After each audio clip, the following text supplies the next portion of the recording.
Essa minissérie do Homem de Ferro, a Abril publicou entre janeiro e fevereiro de 1988.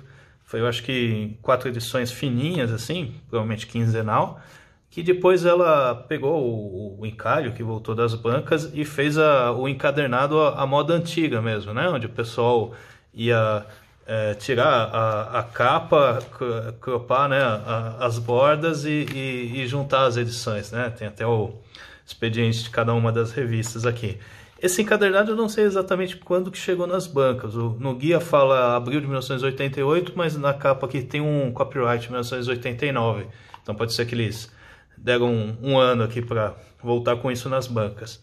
E essa minissérie vai ser assim, histórias da revista mensal do Iron Man, que a Abril achou legal assim, de lançar avulsa por aqui, porque eu acho que são só histórias divertidas, sem muito compromisso e fora de qualquer evento e tal. Até porque, assim, foi publicado aqui em 88, mas elas são originalmente de 1980, até mais atrasado do que normalmente a Marvel já estava, né, naquela época no Brasil. Por isso também que o visual ainda é bem anos 70, né? Você vai ter tal cabelão, essas coisas assim, muito final dos anos 70.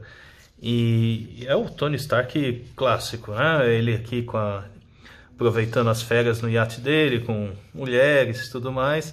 E eles vão acabar sendo atacados por um vilãozinho meio mequetrefe que estava traficando equipamento por lá, chamado Força e tal. E eles pegam o Homem de Ferro meio de surpresa e acabam raptando a namorada dele junto com o iate, né? Então a história seguinte vai ser a conclusão disso, onde o Homem de Ferro ele vai combater os Minions desse cara e destruir a base submarina deles. O legal dessas ediçõezinhas avulsas aqui é que provavelmente tinha 30 páginas, né? Então abriu, além de não cortarem uma página, adicionava uns suplementozinhos assim no final. Mais pra frente vai ter uns descritivos de personagens assim. Pra época é legal sempre ter essas informações, né? E a partir aqui da segunda história, essas aqui são escritas pelo Michelini e pelo Bob Layton.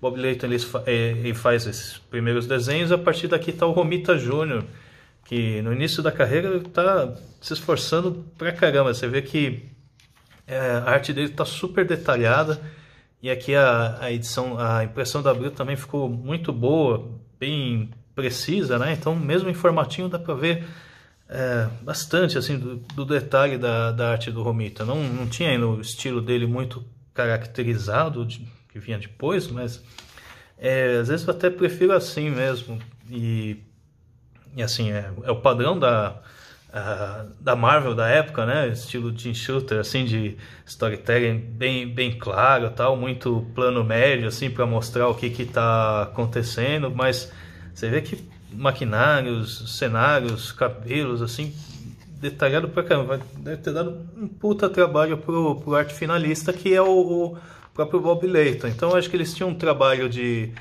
criação dessas histórias assim bem conjunto, né? Porque eu acho que o Bob Layton ele também, além de desenhar, ele também coescrevia com Michelin essas histórias. Aqui mais umas fichinhas do Homem de Ferro e também um texto falando de como surgiu, ele conheceu James Rhodes e tal. E aí assim, basicamente dois mini arcos esse encadernado aqui, né? Primeiro tá ele lá no oceano combatendo aquele vilão Força, aí ele volta de férias aqui, encontra a empresa dele com a SHIELD atuando lá, porque estava usando equipamento das empresas Starks para investigar por que uma cidadezinha dos Estados Unidos teve um monte de morte por radiação. E aí o Homem de Ferro vai fazer a investigação por conta própria dele e vai descobrir que tem uma espécie de estação espacial lá onde estava usando energia solar e acabou meio que por descuido matando um monte de gente com radiação que acabou atingindo a Terra e tal. Então ele vai confrontar lá o cara que está cuidando desse projeto, dessa estação, e obviamente esse cara fala, não, morreu umas pessoas, mas paciência e tal. E aqui a arte do Romita também muito detalhada nesse tipo de equipamento. Lembra até algumas coisas que o Burn faz, assim, né? De hardware, de ambiente nesse tipo de perspectiva.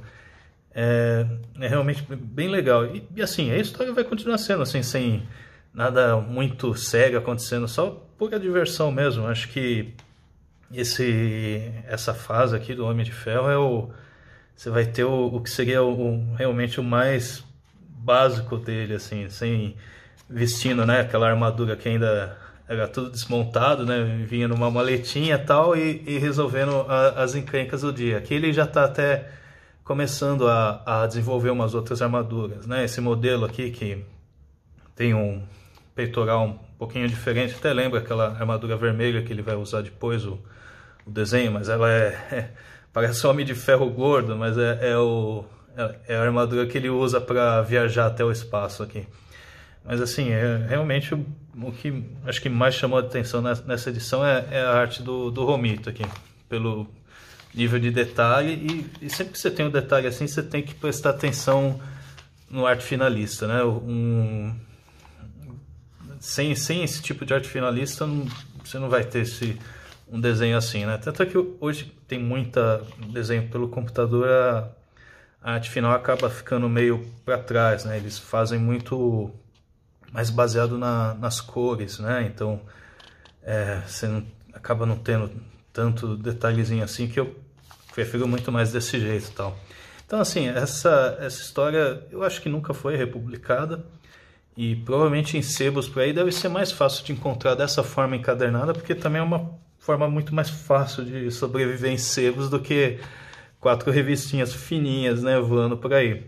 Mas encontrando ela, então, é bem divertida de ler, eu acho que vale muito a pena.